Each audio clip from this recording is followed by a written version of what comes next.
Manalangin. Ama naming Diyos na makapangyarihan sa lahat na may gawa ng langit at lupa at may-ari ng aming buhay. Lord, salamat po muli sa pagkakataon na kami po, Panginoon, ay nagkakaisa sa iyong gawain, Panginoon. Sa aming pakikinig, Panginoon, gawaran mo kami ng iyong karunungan at wisdom, Panginoon, upang maunawaan namin, Panginoon, ang ninanais mo para sa amin, Panginoon. Gawin din po, Panginoon, sa nakikinig, nawa ito ititimo sa aming mga puso, Panginoon, at bitbit namin ito, Panginoon, sa pag-uwi sa aming mga tahanan. Lahat ng ito, aming tinataas sa pangalan ni Jesus. Amen and Amen. Kumusta po tayong lahat? Amen. Kumusta po ang nagdaang araw, nagdaang isang linggo natin? Mabuti po. Siguro ang iba, hanggang ngayon, hindi pa sinagot ng Panginoon ang matagal na natin prayer request. No? Sa mundo, mayroon po tayong, lalo na kung pumapasok po tayo sa ating mga circular, mayroon po tayong mga benepisyo, SSS. Yung ISIS na yan, yan yung po yung sa aking pandemic, no? Nagbigay sila ng mga loan para maitawid lang. Bukod doon, mayroon din pag-ibig. Pag tayo pumapasok, lahat naman dito, mga pasukan ay pag-ibig. Yung pag-ibig na walang pagmamahal. Ano ba yun? Kung tayo po ay nagkasakit, mayroon po tayong PhilHealth. No? At isa pa, mayroon po tayong tinatawag sa DSWD na Porpis. Ano ba yung Porpis na yun? Ano yung Pagtawid Pamilyang Pilipino Program sa DSWD. No? Malaki po ang tulong nito sa pamilya, ang buhay ng beneficiary nito. Ito ay tulong mula sa ating gobyerno o financial assistant para sa ating gobyerno. So, pero ito, mayroon po itong mga requirements or kwalifikasyon. Higit sa lahat, ito po ay may hangganan, kapatid. Itong Porpis na ito. Ako, nag-apply ako dito. Hindi, binigyan ako ng listahan. Nag-apply ako dalawang beses, pero hindi ako pinala dito sa Porpis na ito. Kasi yung, si Ninang Nita sa plato, pinasukat niya ako, pero hindi naman po ako napili. No? Pero mayroon din itong kwalifikasyon o requirements. Pero sa ating buhay Kristiyano, for us to win in life, ay may mga proseso tayong kailangan gawin, kapatid. Nasa memorya yan ang process of winning people in Christ. Ito po yung pagkapatuloy natin sa ating wider. Ito po talaga yung purpose ng wider na ito. No? To winning people to Christ. So, sa prosesing ito, para tayong lahat ay beneficiary ng purpose na ito. No? Ang purpose na hindi nag-expire. No? At tawing requirements ay ang isang natanggapin po natin si Jesucristo bilang kanyang tagapagligtas. Kung sa mundo po may purpose, may Pantawid Pamilyang Pilipino Program, bilang Kristiyano, meron din tayong purpose, kapatid. No? Ang unang-unang po dito, yung purpose na ito, yung plan. Yung pangalawa, yung problem. Yung pangatlo, provision, na pang-apat ay purpose. No? So ngayong umaga, tayo ay mag-focus muna sa unang P bilang isang Kristiyano, which is plan. Lahat tayo may plano sa buhay. Amen ko ba? Tayo ba naniniwala doon? May plano ba tayo? Plano tayo magkaroon ng bahay, mag-arang kotse. Di po ba? Lahat tayo ay umangas ang planong ito ay nakakabuti po para sa atin. Di po ba? Wala naman tayong plano para sa ikakasama natin sa iba. Mayroon po ba ditong nagplano na ikakasama sa iba? So, alamin muna natin, no, kung anong isibihin mo ng plan. Sabi po ni Mr. Webster, sabi sa isang dictionary, it is a legal proposal for doing something or an intention or decision of what one is going to do. Sabi ko nga kanina, tayo ay may mga plano. But are these plans are also plan of God for us? Kapatid. Kaya ang topic po natin ngayong umaga ay pinamagatan kong the plan of God. Yan po yung ating nakikita. Ano po ba yung plan natin sa binasa kanina? Anong sabi po dyan? For I know the plans I have for you, they are plans for good and not for evil, to give you a future and a hope. Ang ganda po ng plano ng Panginoon sa atin, kapatid. Dito sa Jeremiah 29:11. Bagamat ang verse na ito ay ibinigay nila sa mga Hudyo, kapatid, nag-exile sa Babylon, nabihag sa Babylonia. Kung matatandaan po yung isang verse, di ba? Kung kinuha nila sa Psalm 137:1, yung sinasabi, by the rivers of Babylon. Di ba? Doon kinuha po ito, yung awitin na ito. Na tawing nila, kailangan nila matawid yung dagat na yon para sila po maligtas. Para sa kontekstong ito, sinasabi ni Jeremias ang mga salitang ito sa mga Hudyo na nabubuhay sa ilalim ng mga Egyptian, kapatid. Nung binihag po ng mga Israelites. At pagkatapos ay Babylonian Empire, bago tuluyang dinala, pagkatapon mula sa Jerusalem, patungo po sa Babylon. May isip lamang ng isang tao kung ano ang magiging pakiramdam na mamuhay sa ilalim ng dominasyon ng iyong mga kaaway. At pagkatapos ay mapilitan ang mga kaaway na lisanin ng iyong tinabuang bayan at manirahan pono sa ibang bansa. Kapag maunawaan natin ang text na ito, kapatid, matuklasan po natin na ang mga salitang sa Jeremias 29:11 ay sinasabi sa mga tao sa gitna po ng kahirapan at pagturusan. Dahil bihag po ng mga Israelites sa mga Egyptian na ito. Ang mga tao ay nagnanais ng mga agarang pagliligtas. Ngunit, ang tugon ng Diyos, kapatid, ay hindi upang magbigay ng agarang solusyon mula sa mahirap na sitwasyon natin. Pagkos, ipinangako ng Diyos na mayroon siyang plano upang sila ay bigyan ng pag-asa sa gitna ng kanilang kasalukuyang kalagayan. Yun po ang nakalagay dyan sa text natin binasa kanina. Ang mga Kristiyanong nahaharap sa maghirap na sitwasyon, ngayon ay maaring maaliw tayo dyan sa text na yan, kapatid. Sa pagkakaalam natin, hindi ito isang pangako na agad tayong iligtas mula sa kahirapan o pagdurusa, kundi isang pangako na ang Diyos ay may plano para sa ating buhay, anuman ang ating kasalukuyang sitwasyon. Makagawa niya ang mga bagay na ito para umunlad tayo at bigyan tayo ng pag-asa at kinabukasan. No? Ang verse na ito ay nagpapakita din ng karakter ng ating Panginoon na siya ay mapagmahal at mabuti. Sabi dyan, there are plans for good and not for evil. Yun po yung plano ng Diyos para sa atin, kapatid. Malinaw pong sinasabi ng ating Panginoon, ang plans, may S, sabihin marami siyang plano para sa atin. Mahal tayo ng Diyos, amen po ba? Di ba ba? Dahil mahal niya tayo, binibless niya tayo at nais ng Diyos na magkaroon tayo ng masaganang buhay at masaya, kapatid. Bago pa man tayo isilang, mayroon ng maganda at maayos na plano ang Panginoon para sa iyo, para sa atin, at para po sa ating lahat, kapatid. Ang gusto niya ay makasama tayo sa buhay na walang hanggan. Di po ba? Ang bawat isa ay may pangarap na mayroong magandang bahay, magandang kotse, lahat. Pangarap po ng bawat isa yan sa atin. Di po ba? Sabi nga doon sa 2 Pedro, chapter 3, verse 9, ang Panginoon na hindi nakakabaya sa kanyang pangako, gaya ng ginagala ng ilan, hindi pa niya tinutupad ang pangakong iyon alang-alang sa inyo.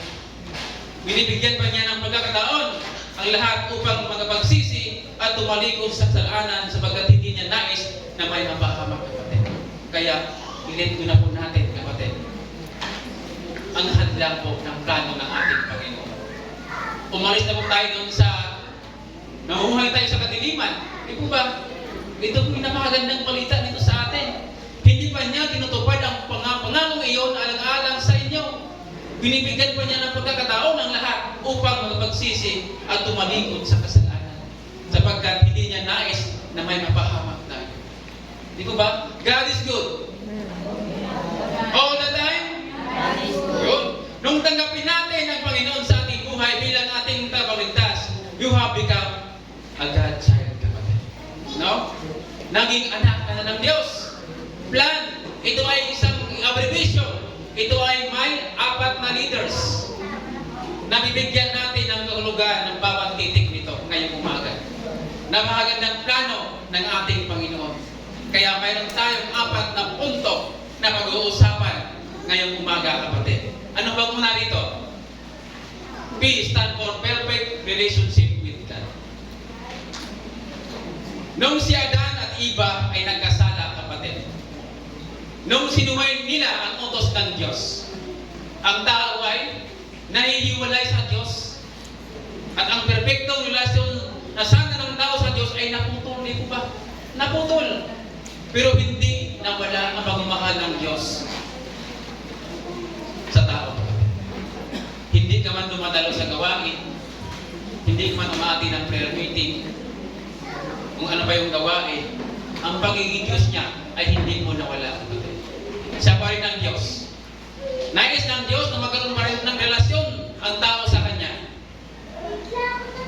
Kaya yung ginawa niya, di po ba, ibinigay niya ang kanyang bugtong na anak upang tubusin at upang mabuo na muli ang nasirang relasyon ng tao sa Diyos. Di po ba? Ano bang sabi dyan?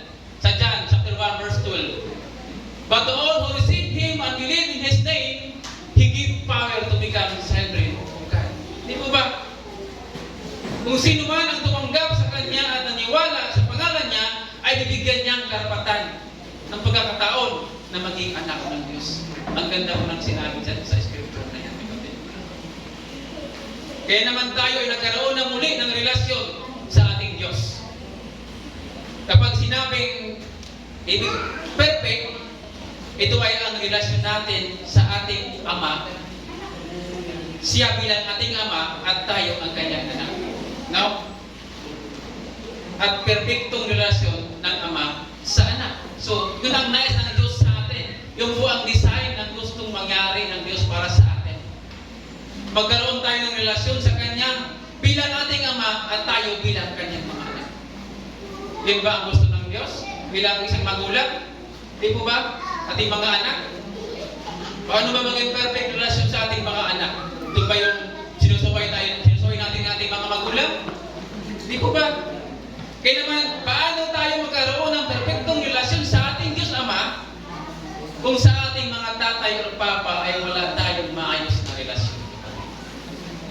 No? Ang relasyon po ng ito ay nagsisimula po sa ating tahanan. Hindi po ito nagsisimula sa ating kapitbahay. No? Magsisimula ang mabuting relasyon sa loob po ng tahanan natin. Mga kapatid, baka ito na ang pagkataon na umpisahan natin ang mag-build ng solid na relasyon sa ating tatay o papa, kung ano ang tawag po natin sa ating magulang. Dahil yun din ang nais ng Diyos sa atin. Hindi pwedeng sabihin natin na maayos ang ating perfectong relasyon sa ating Diyos Ama kung sa sarili nating pamilya ay wala tayong maayos na relasyon. Perfect relationship with Him. Yung pangalawa, it's God plan for you to have a perfect relationship with Him. Ang pangalawa, loving relationship with Him, kapatid. Ano ba ang sabihin nito? Di baling sa akin, basta loving. Ganon. Loving relationship with Him. God has always loved you and He wants you to love Him back, kapatid. Sabi dyan sa Matthew, sabi dito, Teacher, which is the greatest commandment of the law? Jesus replied, love the Lord your God with all your heart and with all your soul and with all your mind. Kapatid, tatlo lang ang gusto ng Diyos yan, kapatid. Kung napapansin niyo. Love your God with all your heart, with all your soul, and with all your mind. Ito po yung nagkapakita na magkaroon tayong loving relationship with Him, kapatid. God has always loved you and He wants you to love Him back, kapatid. Dahil mahal tayo ng Diyos. Bilang respond, mahalin din natin ang ating Panginoon. Walang relasyon na walang pagmamahal. Pero kung relasyon na walang pagmamahal, paano kayo mabubuo yun? Kung magkajowa kayo pero walang pagmamahal. No? The foundation of all kind of relationship that we have is love.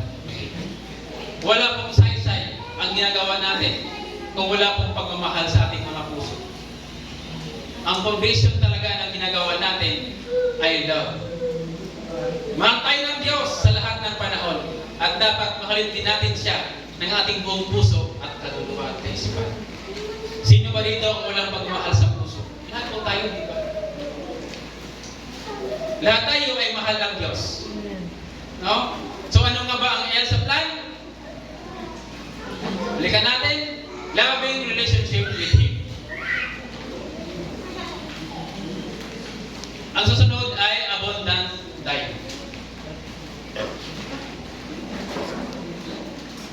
Sabi dyan, sa John 10:10, sabi dyan, say that the thief come not but steal and to kill and to destroy.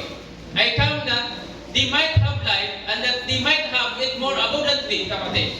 So sabi dyan sa Tagalog, dumarating ang magnakaw para lamang magnakaw, pumatay at manira. Naparito ako upang ang mga tupa ay magkaroon ng buhay, ng isang buhay na masagana at ganap.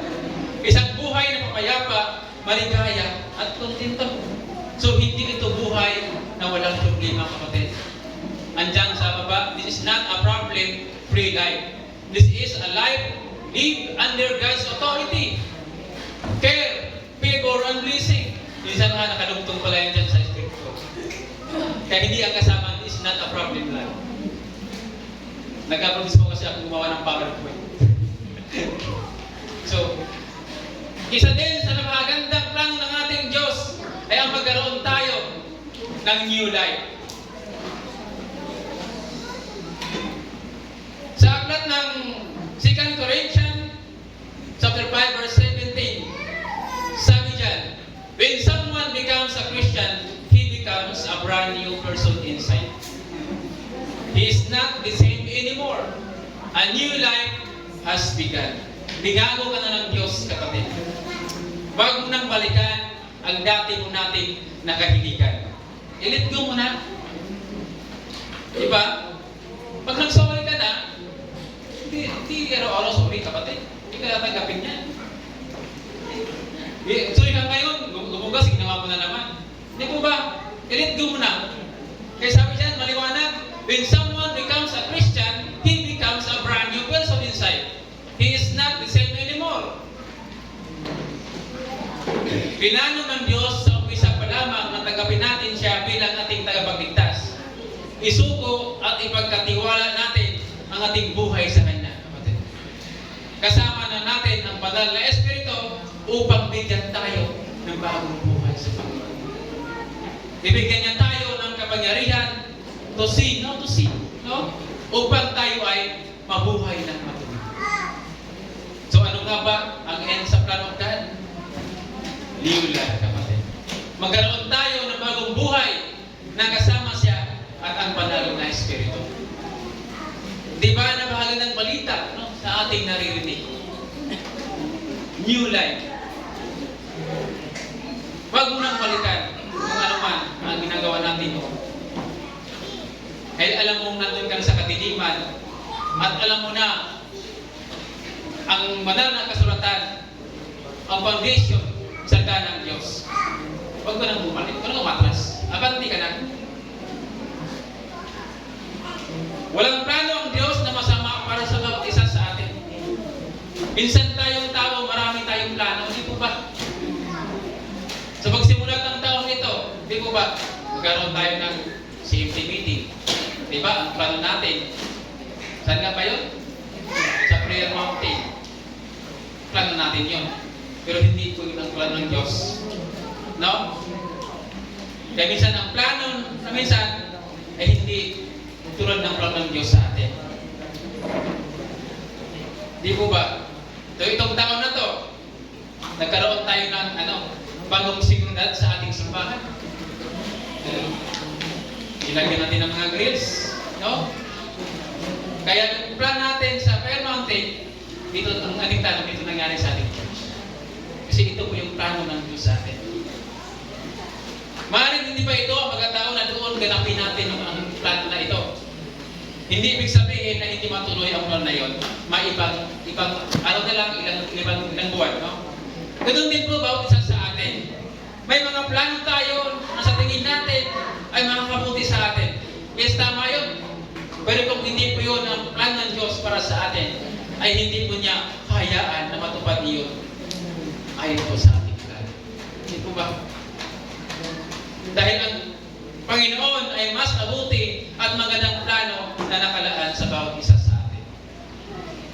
Dati po, ang plano ko magiging isang abogado. Oo, nagkatunayan nga, may gusto magpaaral sa akin. Pero magkatrabaho ako sa kanya. Nag-intern na ako dun sa Southern Lady sa St. Joseph College sa Cavite. Pero hindi po yun ang plano ng Diyos. Siguro kung nandun ako, siguro wala ako dito ngayon sa iyong karaman, kapatid. Sabi sa akin ng naging amo ko, kahit anong gusto mo, kahit anong doktor, abogado, ako mag-provide ng paggastos. Pero ano, sa kanya ako magkatrabaho. Sa kanya ako uuwi. Pero hindi ko yun ang plano ng Diyos. Kasi ang gusto ng Diyos sa buhay ko, hindi ko hinanap ito eh.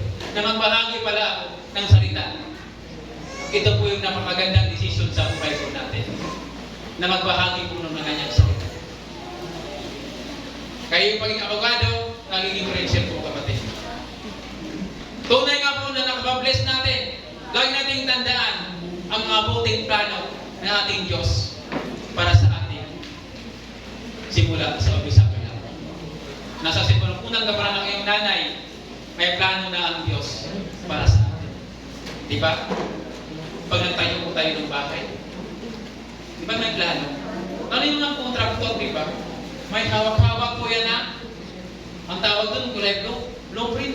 Blueprint, di po ba? Doon nila makikita kung ano nangagagawa. Di po ba? Habang ginagawa yung building na yon, mayroon nilang hawak ng blueprint. Kasi kung wala po yun, putyo-putyo po yung bahay na yun. Kung ano lang po maisip na may-ari, ganyan gawin natin. May guide. Ganun din po sa buhay natin bilang Kristiyano. Bago po tayo sinilang, mayroon po tayong blueprint. Alam na ng Diyos kung ano po ang plan niya sa atin. Kaya kung hindi ka sumunod doon sa plano niya, doon po gagawin po ang buhay natin, mga kapatid. Di po ba? We are all blessed to know what is plan of God for all of us, kapatid. That new life and new beginning with God is truly amazing. Conclusion po natin, basahin po natin ang sabay-sabay. He wants you to have a perfect and loving relationship with Him. He wants you to experience the abundant life in Jesus and give you the power of the Holy Spirit to live the new life you now have in Christ. Isang magandang umaga po, no, sa